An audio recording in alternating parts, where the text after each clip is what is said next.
Hey everybody, it's King Mitch here, Mr. Know-It-All, Mr. Mazda God. I'm just kidding. I do get called that a lot. But anyway, I'm here to show you guys how to replace your valve cover gasket.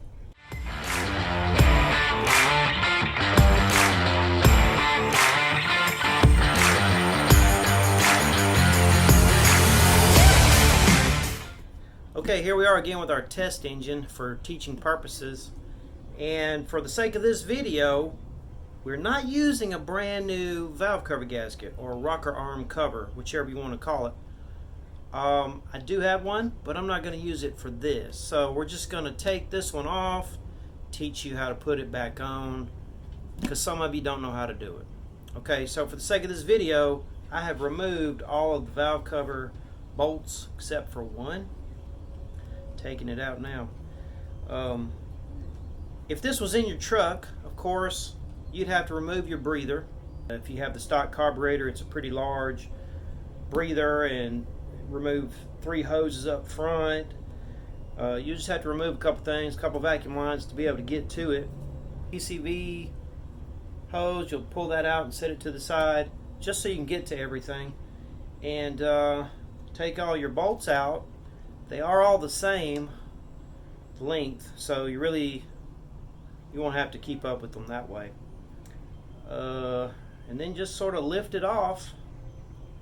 You probably, if this is in the truck, there'll be a throttle cable coming right across the top, so you just have to move it and maneuver it out from under it, just like wiggle it and come up out of there, no problem. And let's go to the workbench and look at this thing. Okay, so if you were to do this, replacing it, what you would do is bring it over to a workbench, of course, or something, and just simply take it out. It's easy, no big deal. Set it aside. And then, of course, here's a new one, which I'm not going to use it on this, but you would just, oh, that's the wrong way, right? So it only goes one way. Just set it off in there. You don't need to put any RTV on this, any black RTV. You simply put it right in the valve cover.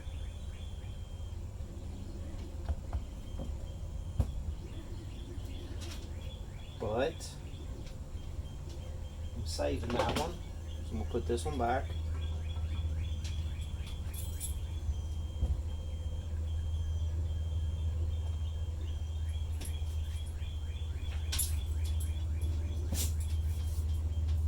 Now let's go look at the cylinder head and what we need to do there. Okay, what a lot of people fail to do when they put a new valve cover gasket on, then it leaks shortly thereafter, is it's generally right here. They fail to put a little bit of black RTV in the sharp corners of the cylinder head. Right here on the front, right here, and then in the back. Right here. Right here in the back.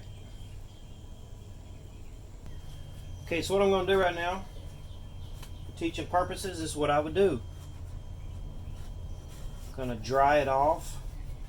If you want to do even better, you could spray a little brake clean on a rag and just clean it really good so that the RTV adheres.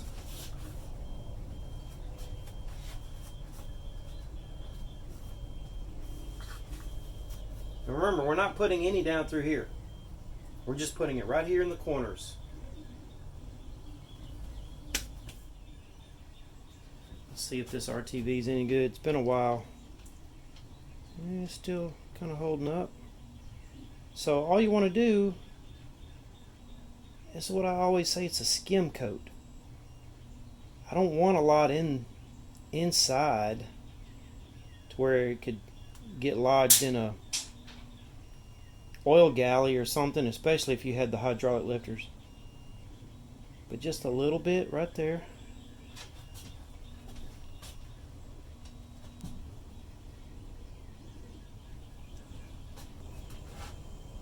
A little bit on the rear.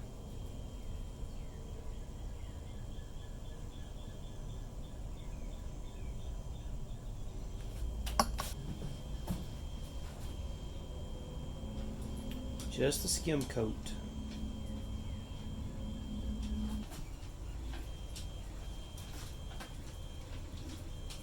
I usually start right in the corner and then pull up and pull away just a little bit.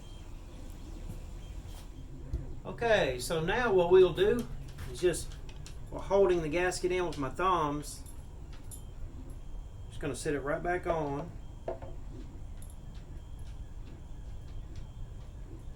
Let it drop right down on.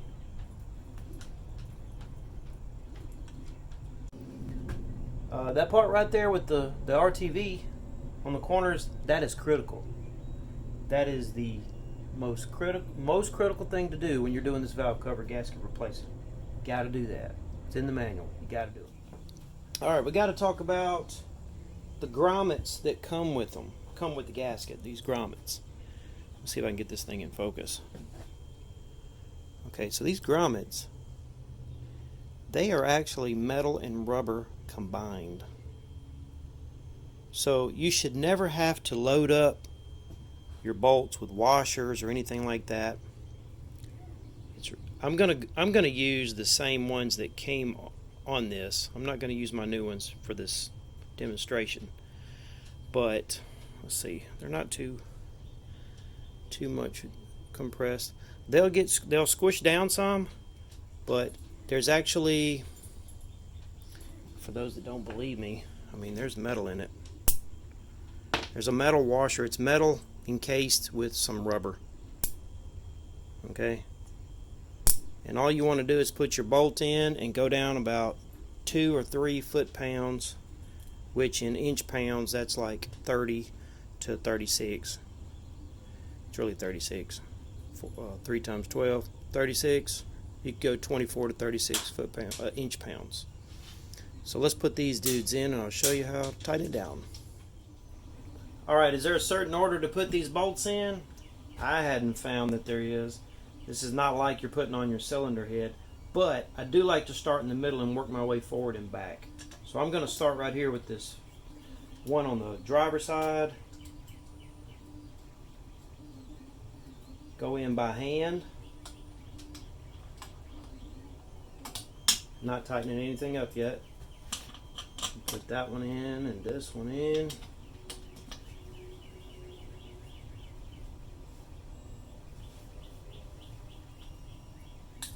Go down by hand.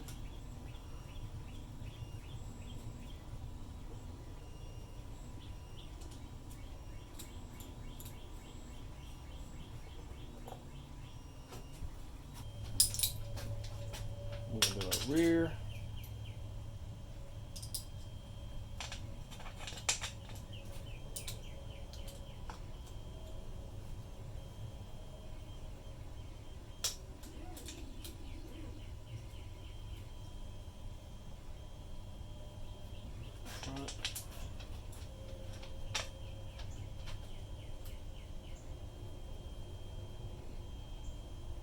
If your bolts don't go in this good, you should probably check for trash in there. Some of these go all the way through. Some of them don't. This bolt will not. There's no hole at the bottom. So it could be some trash in there. Or your threads could be a little gummed up.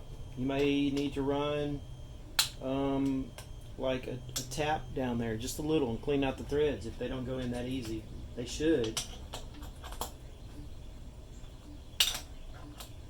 Okay, so I'm just putting these in hand tight, and then try not to get in the way of the camera. Okay, and then give it a little snug. Feels pretty good. Right there.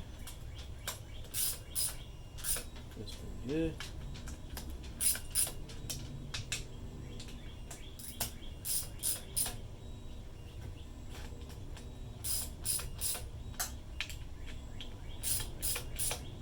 Okay, that feels good. I bet it's on the loose side, but I would rather be on the loose side a little bit. But I know some of you are going to want to do it by the book. So if you did it by the book, get you a torque wrench. Go to Harbor Freight. Get you, they got all sizes, all kinds. Go get you one from Harbor Freight, if anything. Someone's going to argue this is inaccurate. I wouldn't know. I don't have anything to compare it to, but I feel like it's pretty good. A lot of other people say it's pretty good. So what we're going to do, I've got it dialed in to 36 inch-pounds. So I'm going to tighten this up until I get there. You'll feel it click.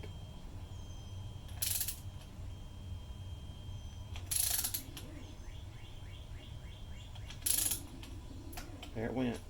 Which seems like a lot to me. If it wasn't for this torque wrench, I don't believe I would go that tight.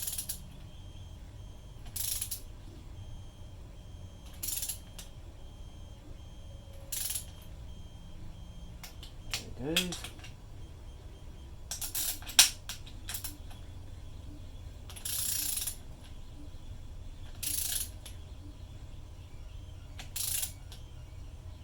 There, you hear that click?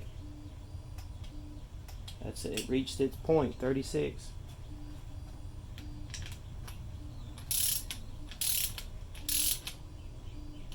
Got it loose.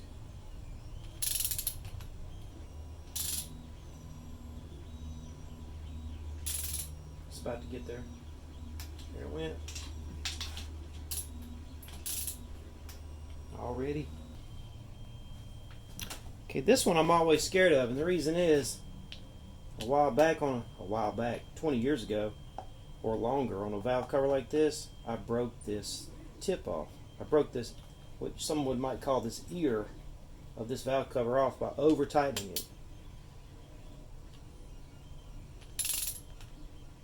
So I'm always nervous about tightening this one up too tight. Oh, 36, there we go, I felt it click. Would have been something if that broke on camera.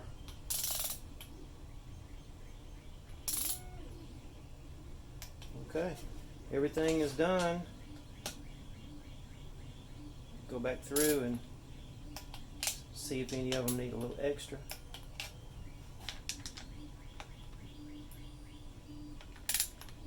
Alright, that's good to go.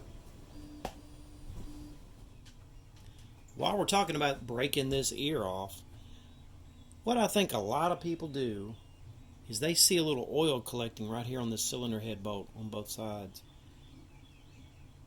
A lot of times what that is, that oil, it's either from lack of putting RTV right on this cylinder head right here, or it's if they replace the front, this cam tower piece, right where it meets with the cylinder head, you're really supposed to put a small skim coat of RTV right there too when you're putting this on. This valve train, yeah, if you don't put a little bit right there, it could leak. Alright, that wraps up another video. There you have it. That's how you do a valve cover gasket. It's really simple. Well, thanks for stopping by. If you like this video, give it a big thumbs up, subscribe to the channel, and I'll see you next time.